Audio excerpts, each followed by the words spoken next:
Луѓето овде се многу одговорни и сериозно го сватија проблемот, можеби повеќе отколку што за мене личеше нормално.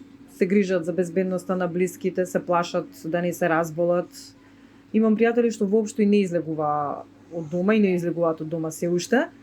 Беа тешки 2 месеци. Првиот удар на информации личеше како да сме влезени во војна. Берзите нагло паѓа, луѓето се плашаа за снабдување со храна. Активно се споделуваат постови за справување со вирусот, главно од работната група кај мене во фирма. Јас работам во прилично голема компанија и активно споделувавме информации со групата што ни помага во секојдневното работење.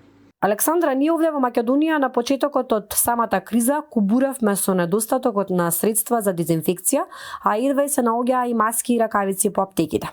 Луѓето беа принудени сами да си прават средства за заштита. Како беше кај вас во тој поглед? И како е сега? Немаше доволно, но тие што немаа маски не излегуваа од дома. Тука има култура на носење маски. Некои од луѓето веќе имаа дома, даваа на роднините, голем дел поседуваат маски што се перат или стари залихи.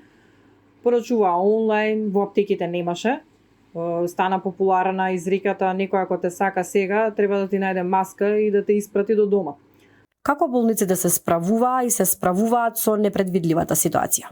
Работеа и прекувремено, најмуваа дополнителни работници, се отвори најголемата болница во Кина за епидемија за неколку денови, реагираа превентивно на секоја опасност уште пред да се случи.